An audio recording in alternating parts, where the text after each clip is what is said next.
আমি বানাবো হচ্ছে লোটে মাছের পকোড়া।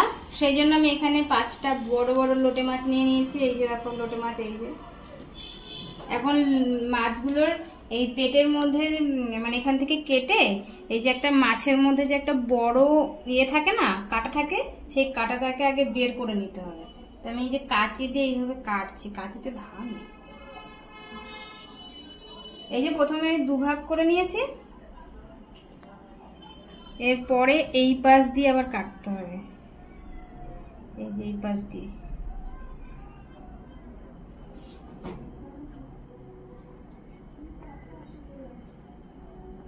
এই যে দেখো মাছটাকে আমি 2 পাশ দিয়ে ভালো করে কেটে নিয়েছি।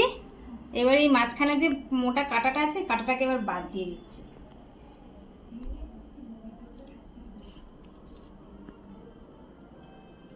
এই দেখো কাঁটাটা কত সুন্দর বাদ হয়ে গেছে, পুরো কাঁটাটা বেরিয়ে গেছে। এরকম ভাবে আমি সব মাছগুলোর কাঁটাটা বের করব আগে।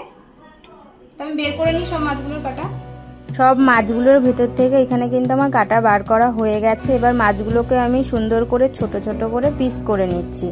প্রথমে পিস করে নেব, তারপরে আমি মাছগুলোতে একটু লবণ মাখিয়ে রেখে দেবো, যাতে মাছের মধ্যে যে জলটা থাকে সেই জলটা বেরিয়ে যায়। এইখানে আমি একটা বাটি নিয়ে নিয়েছি, নিয়ে মাছগুলো একটা বাটির মধ্যে নিয়ে নিলাম। নিয়ে এখানে তার মাছগুলোর মধ্যে দেব 1 চামচ আদা রসুন বাটা আর 1 চামচ জিরে বাটা, আর দিয়ে দিলাম স্বাদ মতন লবণ। আর লবণটা একটু কম করেই দিয়েছি, কারণ কি আমি যেহেতু আগে লবণ দিয়ে মাছটাকে রেখে দিয়েছিলাম, সেই জন্য লবণটা কিন্তু এখন একটু কম করেই দিয়েছি। তারপরে এর মধ্যে দিয়ে দিচ্ছি একটু হলুদ। তোমরা চাইলে হলুদটা নাও দিতে পারো, আমি দিয়েছি হলুদটা। আর আমি কিন্তু এখানে বেসন ইউজ করেছি। আমি দিয়ে দিচ্ছি এবার পরিমাণ মতন বেসন।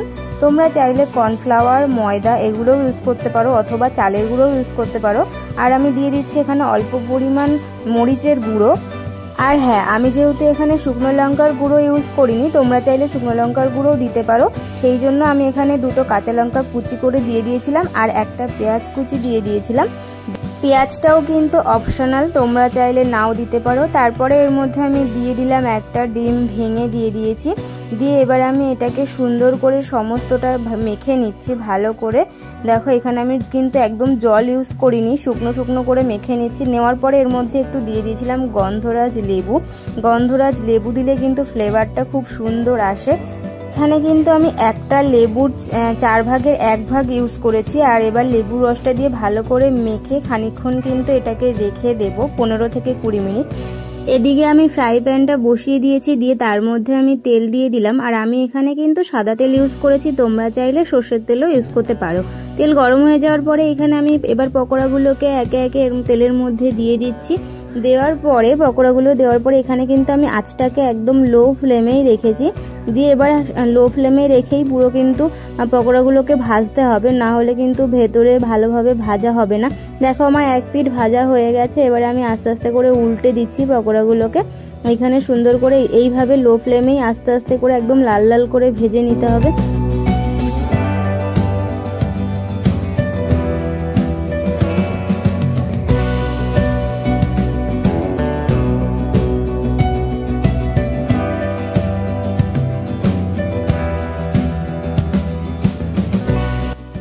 দেখো আমি কিন্তু 2 পিঠ ভালো করে লাল লাল করে ভেজে নিয়েছি। এবারে আমি পকোড়াগুলোকে তুলে নিচ্ছি একে একে।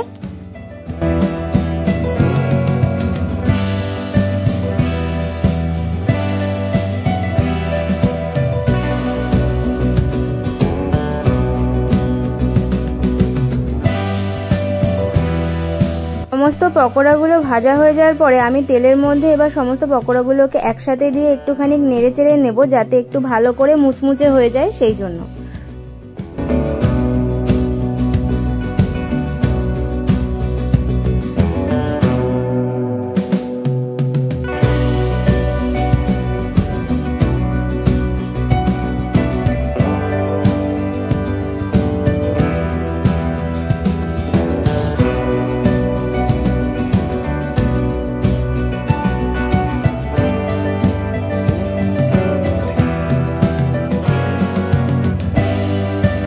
ব্যাস এইখানে কিন্তু রেডি হয়ে গেছে আমার লোটে মাছের পকোড়া। একটু সস দিয়ে কিন্তু আমি এখানে পরিবেশনও করে ফেলেছি। তোমরা কিন্তু বাড়িতে অবশ্যই বানিয়ে দেখতে পারো।